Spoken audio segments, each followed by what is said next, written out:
El passat 31 d'agost, un home moria després d'esperar més de 5 hores en un passadís de l'Hospital Clínic de Barcelona. Les últimes hores d'aquest pacient, que era minusvàlid, les va passar esperant en aquest passadís d'urgències. La família el que vol és saber quins eren els metges que estaven de guàrdia aquell dia i d'aquesta manera poder-los també denunciar. Avui ens visita l'advocat de la família, Enric Soriano. Hola, molt bona nit. Hola, bona nit. Expliqui'ns una miqueta la situació, com va anar aquest cas. Era una persona que era minusvàlida, que tenia 69 anys, que patia dels pulmons i que ja 2 dies abans havia estat ingressat a l'Hospital Clínic de Barcelona. En observació li van dir, si té alguna altra molèstia, torni a venir a veure'ns. El que no s'esperaven, suposo, era que torni a venir a veure'ns i s'esperarà 5 hores fins morir. Sí, les circumstàncies van ser una mica especials aquí. Aquest senyor no és que patís especialment un problema respiratori. Aquest senyor va acudir a l'Hospital Clínic de Barcelona acompanyat de la seva esposa un dissabte al matí. Allà el van atendre i van decidir tenir-lo tota la nit en observació, la nit del dissabte al diumenge en observació. Així va ser, i l'endemà, cap a les 11 o 12 del migdia, li donen l'alta, li donen una medicació i li avisen, escolti'm, vigili, si li torna a passar, no dubti en venir una altra vegada. A les 7-8 del vespre del mateix diumenge es torna a trobar malament, li dona una crisi, es donava la circumstància que es trobava a casa del seu fill a la vora de l'Hospital de Mataró. Van avisar una ambulància d'urgències, el van estabilitzar i el van ingressar d'urgències a l'Hospital de Mataró, que era el més proper. Allí li tornen a fer proves, allí decideixen també tenir-lo en observació tota la nit i de les proves que realitzen sembla ser que podia haver-hi alguna afecció cardíaca, no és segur, volen assegurar-se. I per això l'endemà els metges de l'Hospital de Mataró el que fan és trucar a l'Hospital Clínic, on havia estat ingressat el dia anterior, per contrastar una miqueta les informacions que tenien i veure què feien. Parlen amb un metge de l'Hospital Clínic i li diuen que el posin en una ambulància i que el portin cap allà, que l'ingressin d'urgències cap allà, que l'esperen. L'estabilitzen, el posen en una ambulància, amb oxigen, el porten a l'Hospital Clínic i allí, lluny de ser atès immediatament, el baixen de l'ambulància, el situen en una sala, posteriorment en uns passillos, i des que entra al voltant de la 1:15 del migdia, des d'aquell moment, va acompanyat de la seva esposa i un dels fills, l'esposa requerint als metges, escolti, sisplau, que portem aquí molta estona, que hem vingut d'urgències a requeriment de vostès, no ens atenen, quan toqui, quan toqui, quan toqui. Aquesta era l'única resposta que rebien. Inclús portaven uns informes mèdics de Mataró perquè el metge del clínic ho veiés, a partir d'aquí actuar.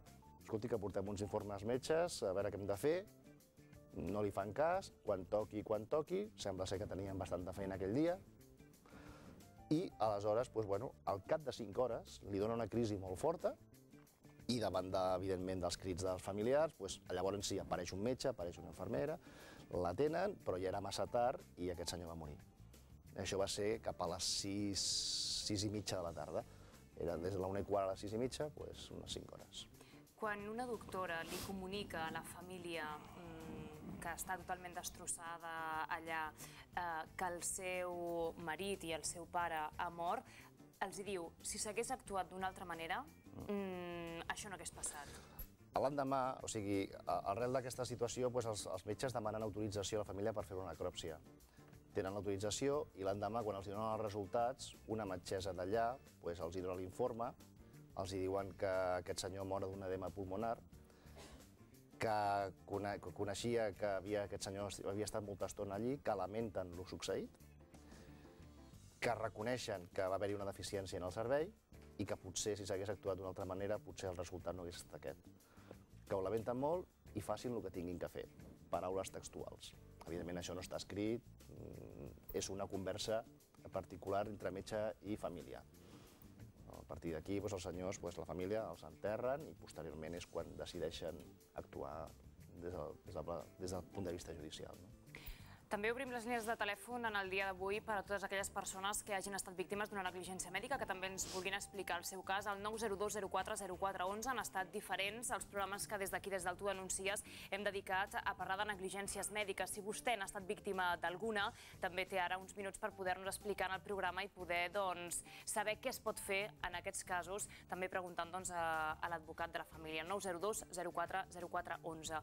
Nosaltres hem convidat també, evidentment, a la família d'aquest difunt a participar en el programa del Tu Denuncies, però evidentment ens han dit que estaven molt afectats, que no volien venir. No, la vida estava molt afectada, molt destrossada. També és la circumstància que per raons estan a l'estranger bastant d'ells, per raons de feina, etc. Ells han delegat això, que siguem aquí al despatx, que fem una mica de portaveus, perquè realment no es troben amb força, sobretot l'esposa, en una situació com aquesta està destrossada i no volen que tampoc d'això es munti un reality show. No es tracta d'això. Es tracta de denunciar uns fets, demanar unes responsabilitats i sobretot denunciar una situació. I més enllà dels fets que són importantíssims, és denunciar una situació que es dona en els hospitals públics de Catalunya. Que avui en dia, a ple segle XXI, a Barcelona, que volem fer un model de ciutat en molts aspectes, que la gent s'està morint als passius d'un hospital com el Clínic. I això és una miqueta el que es vol denunciar per part de la família, que es conegui i, evidentment, a part de depurar totes les responsabilitats que corresponguin, des del punt de vista penal, administratiu, que corresponguin. La vostra denúncia va dedicada als metges que estaven de guàrdia en aquell moment, a l'Hospital Clínic de Barcelona en general? Aquí s'ha posat una querella.